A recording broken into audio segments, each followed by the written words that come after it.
Actually make this full, so all white, so it looks like it's spinning around. This is good as well. Again, weird, but it could work. I'd make this a prism. This looks like a sad fish.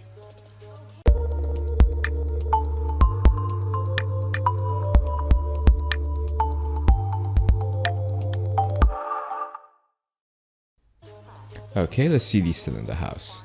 So we are looking at a lot of weird stuff. Really weird. Why? Because it has to. Okay, so you haven't seen... Chances are you probably haven't seen too many houses that fit in cylinders. So we are going to talk about a 10-meter high cylinder with a radius of 5 meters. So it roughly fits into a 10 by 10 by 10 cube. Okay, let's see. So we are going to have two options. The cylinder house with the cylinder being vertical and the cylinder house with the cylinder being horizontal. Okay, the vertical one's a bit more conservative, it's a bit more traditional, and the horizontal one's a bit crazier. It's more unusual, right? Which is all good. We are going to make both of them work. So a couple of things that I want you to note is that we are still using the first principles we were talking about, okay? So we are going to still mark the entrance, make everything look like a volumetric intersection, and use three materials. A simple one, a textured one, and glass to hold it all together. In this case, because we're talking about cylinders, you already have like this implied movement because of the cylinder itself, right? I think you're best off showing that, okay?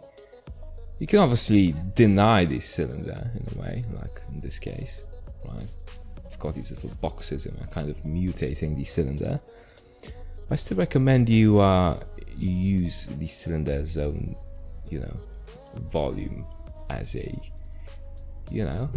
concept or idea or a way to justify your approach. This could be a good approach, although it's full of perspective mistakes. It's lacking the top ellipse. Yeah, it's hard sometimes. Okay, you've got a good idea and it's hard to follow through all the way to the end, all the way up, right? Come on, let's make this happen. So these are just, I won't, I will tell you the absolute truth. It's really hard to create this this assignment. Okay, so to finish this assignment is going to be a bit complicated. If you want to do it the right way, if you want to just copy an idea and throw it on the paper, on the sheet of paper, that's, well, I don't recommend that. That's not the way to do things. You're going to see a couple of attempts first. So basically the line drawing, and then we are going to see the final pieces. So you see the facades have a kind of similar visual language. Thirds, ribbon windows, like Corbusier used to say, full bay windows, right? Cuts that go all the way through the volume. Okay. In this case here, there's a problem. It's a perspective mistake, obviously, and these volumes aren't, they look like they are glued together, which is a very bad idea. I'd actually go for something more simple, just make this stand out, and cut it just here and make this pop out to mark the entrance. Maybe make this out of glass, I don't know. Why not? I need to draw it and see how it looks like. This is a final version of an attempt of an organic type of cylinder house. But in all fairness, it doesn't really work. This looks like a weird alien animal thing, okay? So it doesn't work. This is a bit too deconstructivist for my personal taste. I mean, it could work if you just do it in a crazier way, but my student kind of got bogged down in details. This is good. You can tell the author put in a lot of effort, but again, same problem I said with this. It looks like a little bow.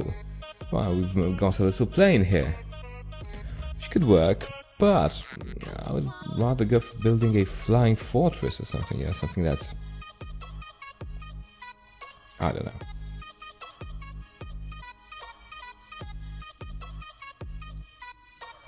Okay, something that's a bit more closer to, right, something that will have a composition. This is good. This is good. It's got movement. actually make this full, so all white, so it looks like it's spinning around. Right, and it's a bit more bulky, which is good. This looks good. This is a good drawing. Definitely a good drawing. Yeah, these could work. The one on the left is so we looks like a kind of like a quarter cylinder. You take a cylinder and you cut it. Okay, too crazy sometimes. Just keep to the simple cylinder. This looks like a little pig. I don't know, little hedgehog. Yeah? Yeah, careful with this. It needs to, when you're adding texture, they need to go around the curvature of the cylinder. This is okay, it's a submarine. This is okay, but we talked about the problems with the ellipses. This is okay as well, this is bad. Why? Because it needs more cuts. It looks too heavy, bulky. Benefit from a cut here. No? Maybe just a cut here to mark the entrance.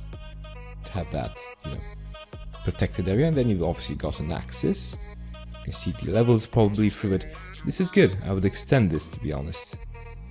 I just make the, I don't know, just keep it like a deformed ellipse, just a starts off simple all the way in the middle, and then it becomes a weird ellipse, and you cut it like this on the other part, on the other side, so you don't get a very bulky volume that will dominate the composition too much, and that's your solution. Right, and you break this apart when it's going to come in like so. You break it somewhere apart and throw in some metal structure or something. Makes sense, right? Metal railing or something. This could be good. This is weird. Reminds me of cartoons from back in the day. You don't want these weird angles. You want the cut to be vertical. Okay, and this could be too much. Maybe just leave a quarter out, or third rather. Okay. These stairs are too large. Can't fit people in this house. Come on. Right? This is a bit conservative, but good. What do I mean by conservative? It's following the classical recipe. I should maybe just have like a bulkier upper third. Just stop this here. 1 second. Maybe just have like a little window here, and then like a terrace on top here. This could be good. It's nice that they that both of the houses are on the same street, so to speak. This could be good. This is weird, but this is good. I would make this textured, and I would definitely mark the entrance with another curve. And maybe make this red. Right?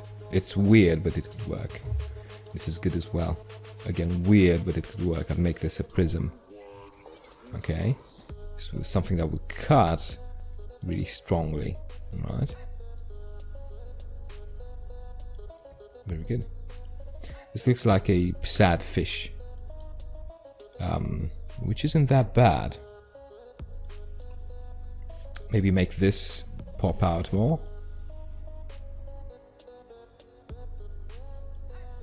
Right. Maybe this as well. This could be stronger, like this wall here could be stronger. Right.